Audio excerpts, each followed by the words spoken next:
Yeah, as Maria said, we are going to talk now about Cameroon, and we are going to look at perceptions, powers, and politics concerning in the REDD plus policy arena.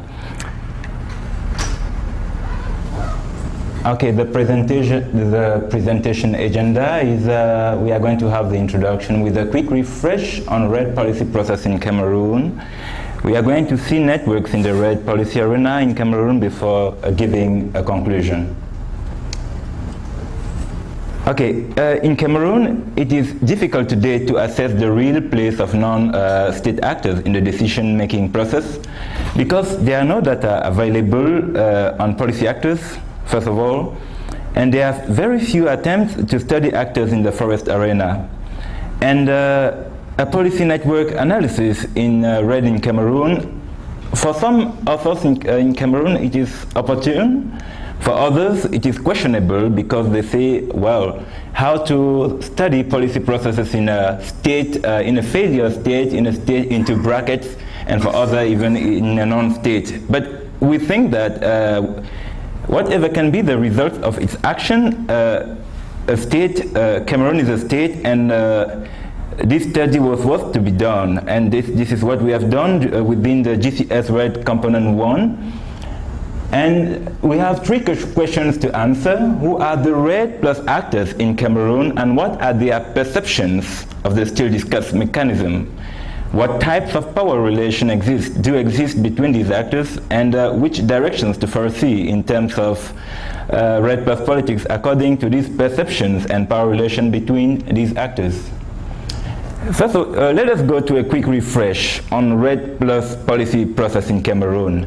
We can say that there is an increasing interest in discussions on the mechanism since it started with 1D and moved to 2D and plus, and some people are even trying to go further. And there is a participation to international, we participated to international negotiations since 2005 about REDD. There is an increasing discourse on REDD in the media, as the media study shows, and there is an involvement in the FCPF supported by the World Bank. Within this process, there are some steps that have been carried out already, like the RPIN was submitted in 2008, the creation of the REDD plus pilot project committee with the decision of January 2009, and the agreement that was signed with the World Bank for the drafting of the RPP in 2010. There are some other steps that have been undertaken, like the position of the country, which have been declared, the creation of the Climate Change National Observatory in December 2009, and this feedback of the participation of the REPA, which is the parliamentarians to the COP meeting in Copenhagen, and the recruitment of the consultant for the drafting of the RPP, which is still outstanding. There are some steps that are still left, not yet got the grant for the REDD Plus implementation phase, and no results available yet. That means there is no REDD Plus strategy available to date in Cameroon. Concerning our results, the actors, as you can see, it is really fragmented, as already mentioned. We'll see many categories of actors present on the field in Cameroon, and the blue are government agencies, and we have national NGOs, REDD, and we have this other organization, and we identified with the expert panel, of course, 64 actors on the field. We met 50 of them, we surveyed 42, and 18 interviewed through the semi-structured interview. And if we move to what their interest in the mechanism, we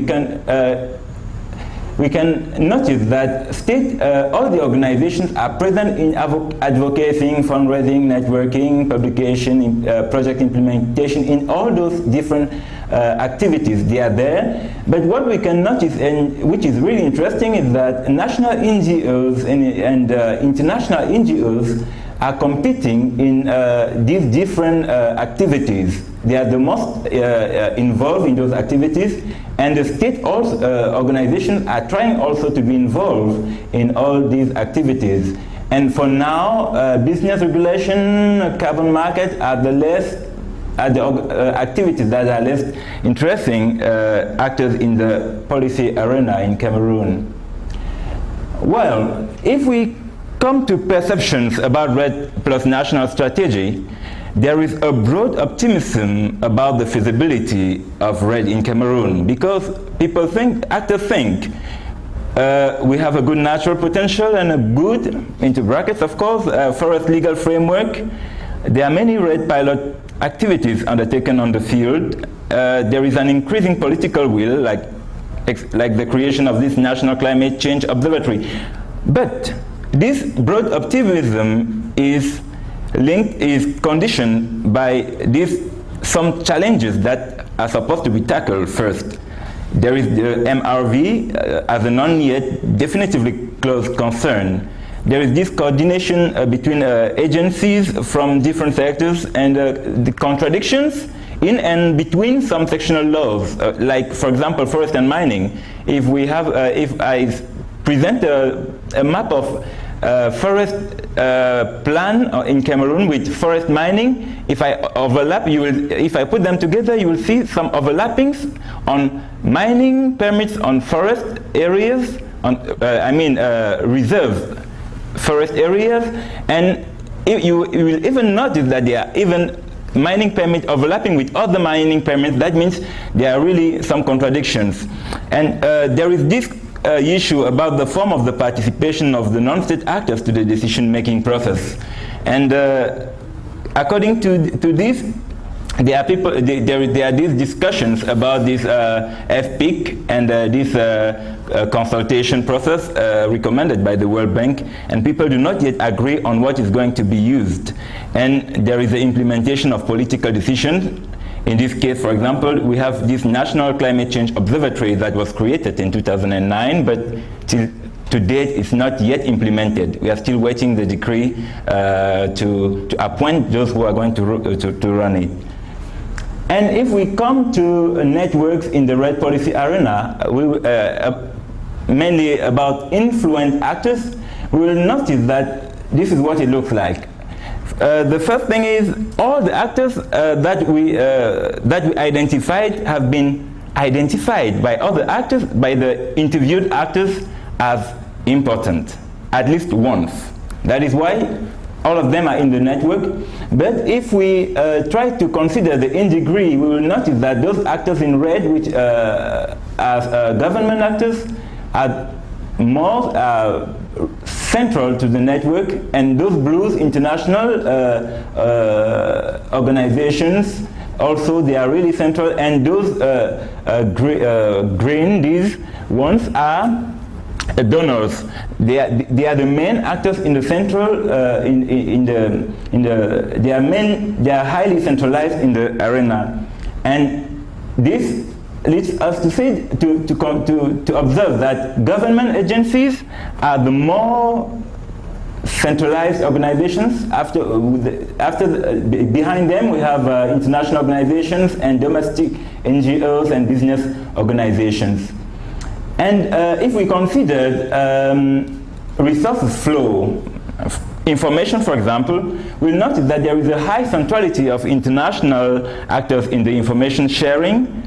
They share with government, they share with civil society actors, and there is a very weak information sharing between government agency and civil society organizations, and there is a strong and frequent ties between between international actors.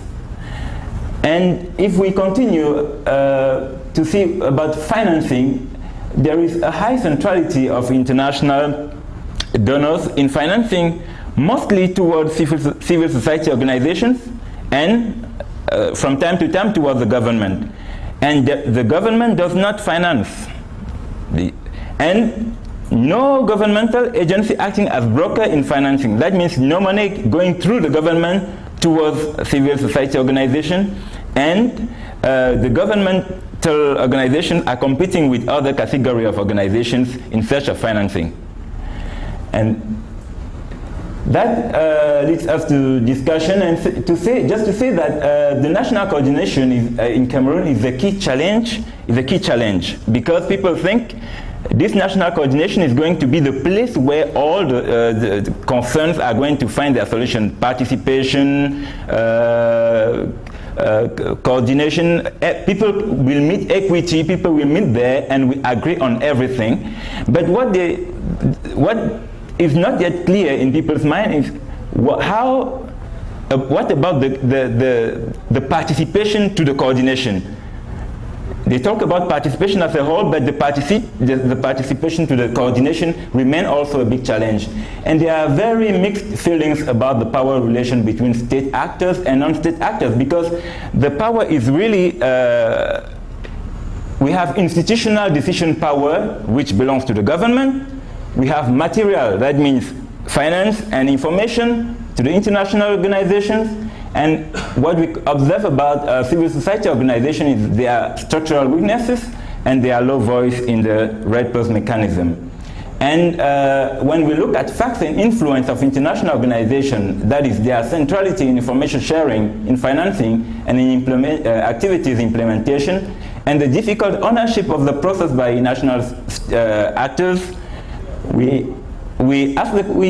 can ask the question to know if we are not moving towards a remake of the 1994 forestry reform, which means difficulty to implement the outcome of the process and difficulty to have the results that are expected. Merci de votre bien précieuse attention.